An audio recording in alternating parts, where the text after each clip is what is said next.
Studies Session 4: Ethical and Social Issues in Information System. Introduction. Information systems raise new and often perplexing ethical problems. In this study session, you will learn about ethical and social issues. Whether you run your own business or work in a large company, you will be confronted with these issues. This study session therefore explains how to deal with these issues and discuss the moral dimensions of information age. Learning outcomes. When you have studied this session, you should be able to analyze the relationships among ethical, social, and political issues that are raised by information systems. Identify the main moral dimensions of an information society. What are the issues? Ethics refers to the principles of right and wrong that individuals, acting as free moral agents, use to make choices to guide their behaviors. Information systems raise new ethical questions for both individuals and societies because they create opportunities for intense social change and thus threatening existing distributions of power, money, rights, and obligations. Pressing ethical issues raised by information systems include establishing accountability for the consequences of information systems, setting standards to safeguard system quality that protects the safety of the individual and society, preserving values and institutions considered essential to the quality of life in an information society, a model for thinking about ethical, social, and political issues. Ethical, social, and political issues are closely linked. The ethical dilemma you may face as a manager of information systems typically is reflected in social and political debate. One way to think about these relationships is given in Figure 4.1.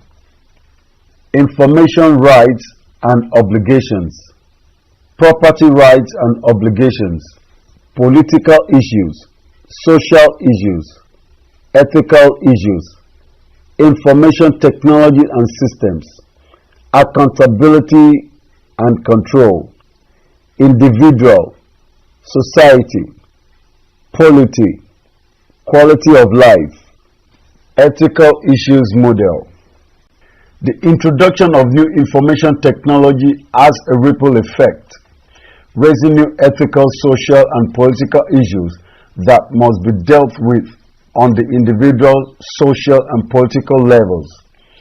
These issues have 5 moral dimensions: information rights and obligations, property rights and obligations, system quality, quality of life, and accountability and control. Social institutions cannot respond overnight to these ripples. It may take years to develop etiquette, expectations, social responsibility, politically correct attitudes, or approved rules. Political institutions also require time before developing new laws and often require the demonstration of real harm before they act. This model is used to illustrate the dynamics that connect ethical, social, and political issues. This model is also useful for identifying the main moral dimensions of the information society, which cut across various levels of action, individual, social, and political. Moral dimensions of the information age. The major ethical, social, and political issues raised by information systems include the following moral dimensions: information rights and obligations, property rights and obligations, system quality, quality of life, information rights and obligations, privacy and freedom in internet age. Privacy is the claim of individuals to be left alone, free from surveillance or interference from other individuals or organizations, including the state. Claims to privacy are also involved at the workplace. Millions of employees are subject to electronic and other forms of high-tech surveillance. Information technology and systems strengthen individual claims to privacy by making the invasion of privacy cheap, profitable, and effective. The claim to privacy is protected in the US, Canadian, and German constitutions in a variety of different ways and in other countries through various statutes. In the United States, the claim to privacy is protected primarily by the First Amendment, guarantees of freedom of speech and association. The Fourth Amendment protections against unreasonable search and seizure of one's personal documents or own, and the guarantee of due process. Most American and European privacy law is based on a regime called Fair Information Practices, FIP, first set forth in a report written in 1973 by a federal government advisory committee. Fair Information Practices, FIP, is a set of principles governing the collection and use of information about individuals. FIP principles are based on the notion of a mutuality of interest between the record holder and the individual. The individual has an interest in engaging in a transaction, and the record keeper, usually a business or government agency, requires information about the individual to support the transaction. Once information is gathered, the individual maintains an interest in the record, and the record may not be used to support other activities without the individual's consent. In 1998, the Federal Trade Commission, FTC, restated and extended the original FIP to provide guidelines for protecting online privacy. Notice awareness, core principle. Websites must disclose their information practices before collecting data. Includes identification of collector, uses of data, other recipients of data, nature of collection, active or inactive, voluntary or required status, consequences of refusal, and steps taken to protect confidentiality, integrity, and quality of the data. 2. Choice consent core principle. There must be a choice regime in place allowing consumers to choose how their information will be used for secondary purposes other than supporting the transaction, including internal use and transfer to third parties. 3. Access and participation. Consumers should be able to review and contest the accuracy and completeness of data collected about them in a timely, inexpensive process. 4. Security. Data collectors must take responsible steps to assure that consumer information is accurate and secure from unauthorized use. 5. Enforcement. There must be in place a mechanism to enforce FIP principles. This can involve self-regulation, legislation giving consumers legal remedies for violations of federal statutes and regulations. The FTC's Fair Information Practice Principles. Privacy protections have also been added to recent laws deregulating financial services and safeguarding the maintenance and transmission of health information about individuals.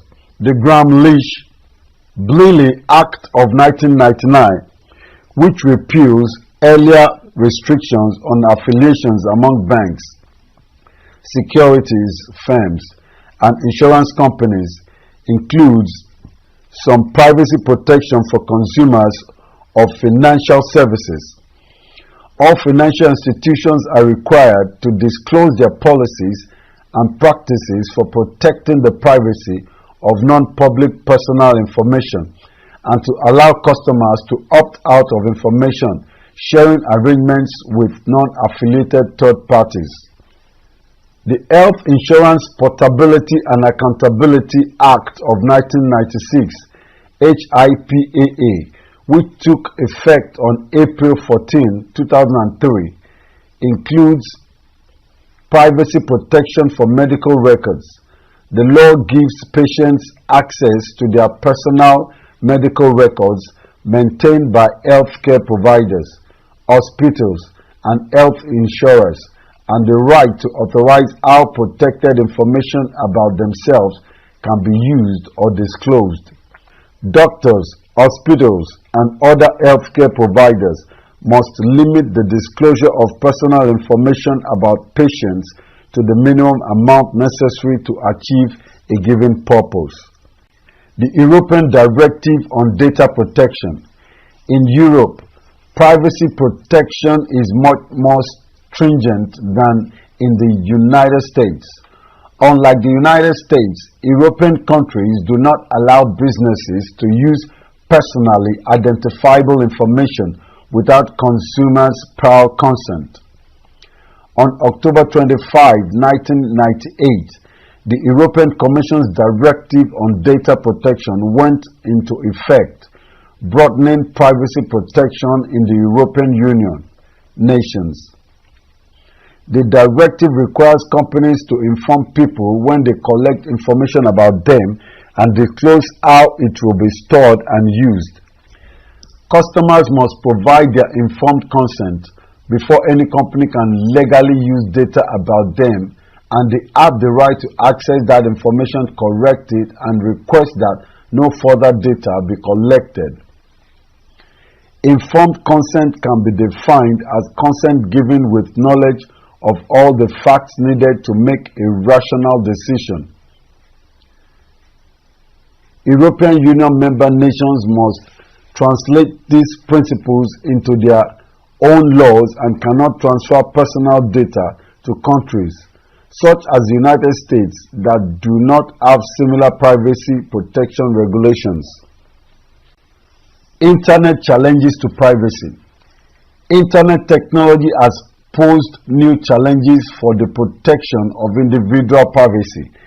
Information sent over this vast network of networks may pass through many different computer systems before it reaches its final destination. Each of these systems is capable of monitoring, capturing, and storing communications that pass through it. It is possible to record all online activities of literally tens of millions of people, including which online news groups or files a person has accessed, which websites and web pages he or she has visited, and what times that person has inspected or purchased over the web.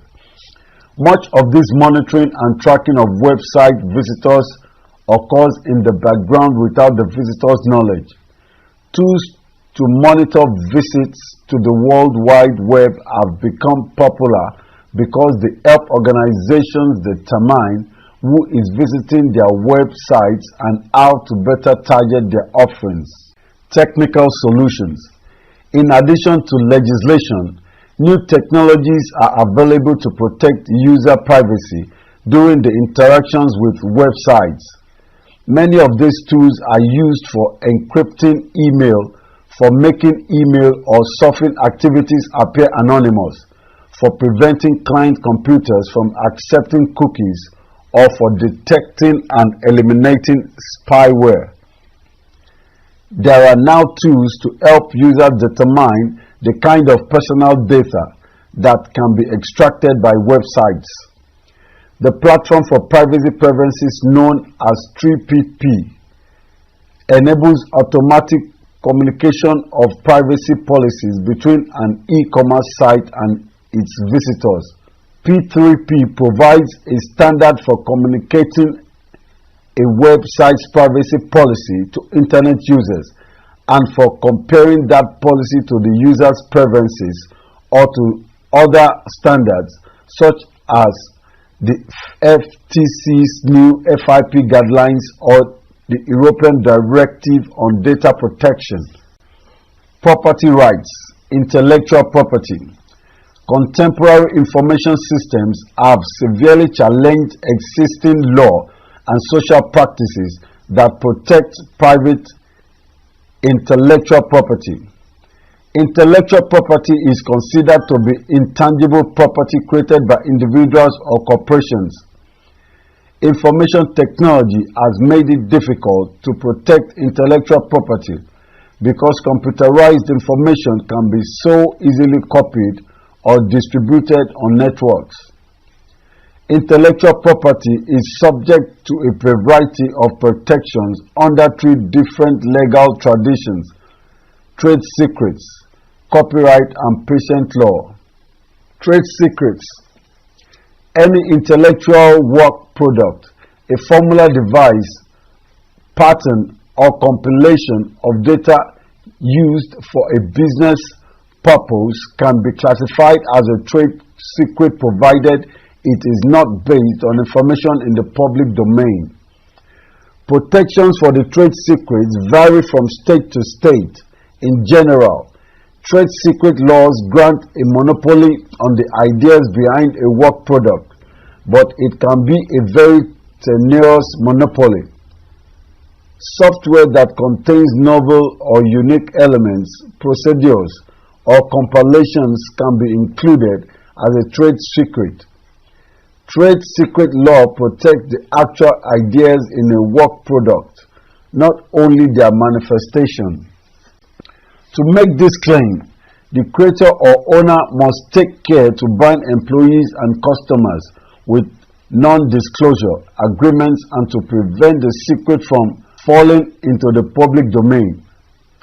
The limitation of trade secret protection is that although virtually all software programs of any complexity contain unique elements of some sort, it is difficult to prevent the ideas in the work from falling into the public domain when the software is widely distributed. Copyright. Copyright is a statutory grant that protects creators of intellectual property from having their work copied by others for any purpose during the life of the author, plus an additional 70 years after the author's death.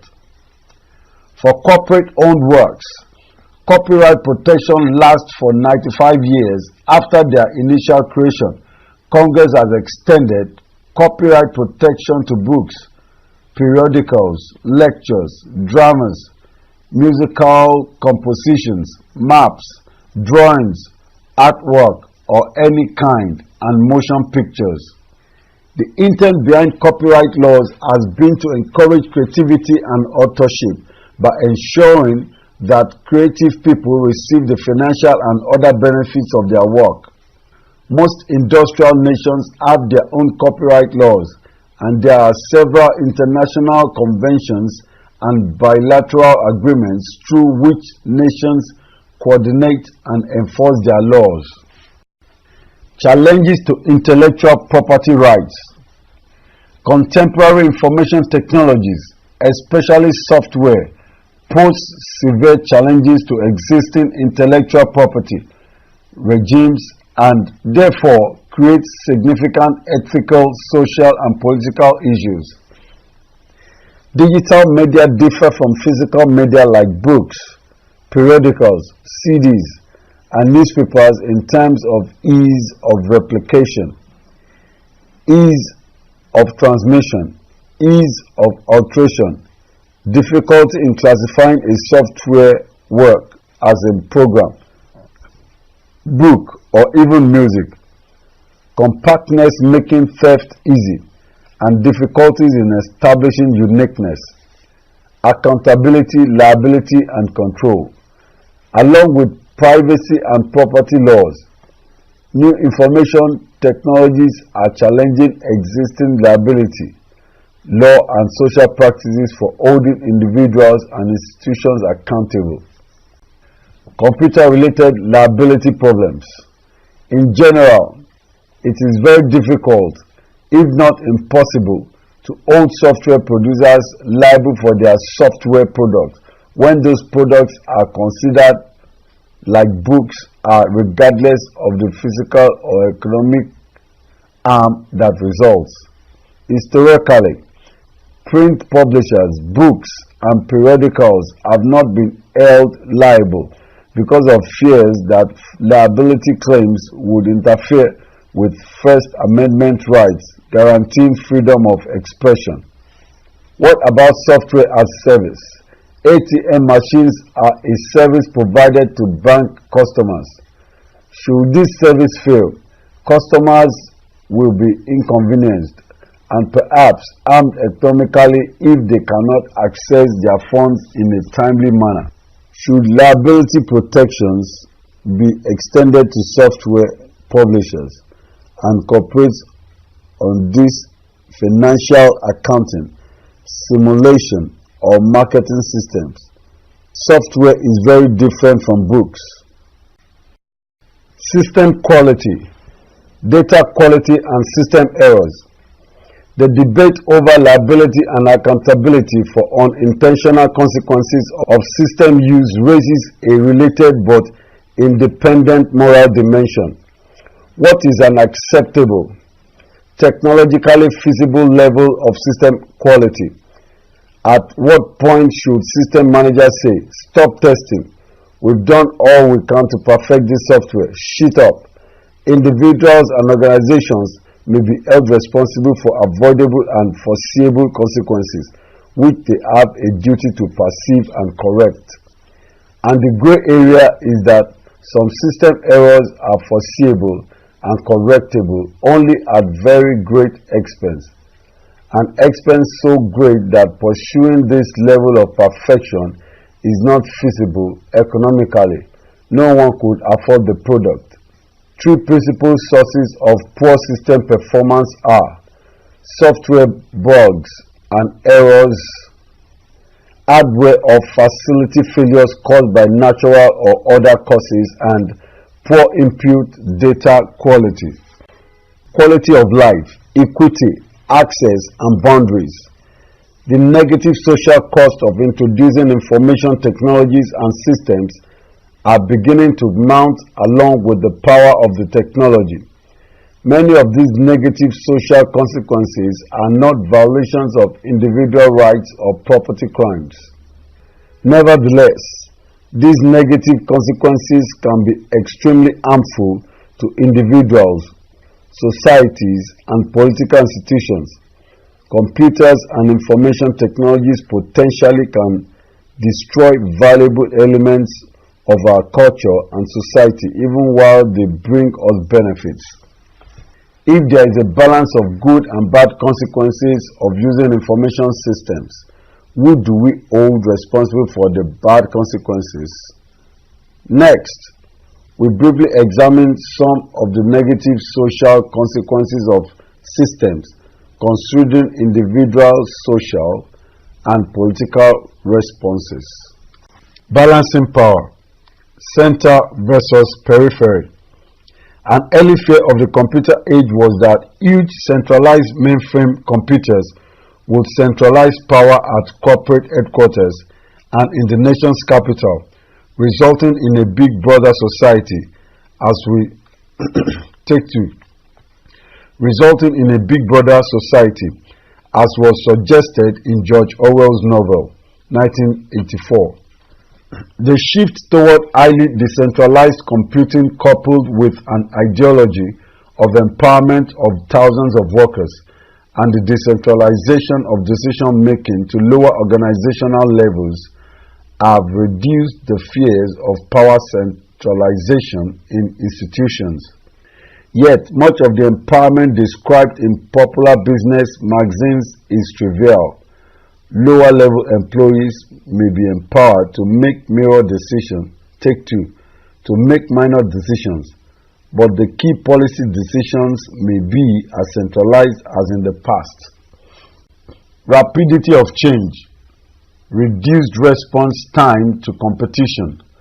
Information systems have helped to create much more efficient national and international markets. The now more efficient global marketplace has reduced the normal social buffers that permitted businesses many years to adjust to competition. Time-based competition has an ugly side. The business you work for may not have enough time to respond to global competitors and may be wiped out in a year. Along with your job, we stand the risk of developing a just-in-time society with just-in-time jobs and just-in-time workplaces, families and vacations. Maintaining boundaries, family, work and leisure. Even leisure time spent on the computer threatens these close social relationships. Extensive internet use, even for entertainment or recreational purposes, takes people away from their family and friends. The interactive session on organizations explores what happens to children and teenagers when time spent online is excessive or inappropriate. Weakening these institutions poses clear-cut risks. Dependence and vulnerability. Today, our businesses, governments, schools, and private associations, such as churches, are incredibly dependent on information systems and are therefore highly vulnerable if these systems fail. With systems now as ubiquitous as the telephone system, it is starting to remember that there are no regulatory or standard setting forces in place that are similar to telephone, electrical radio, television, or other public utility technologies. Computer crime and abuse. Computer crime is the commission of illegal acts through the use of a computer or against a computer system.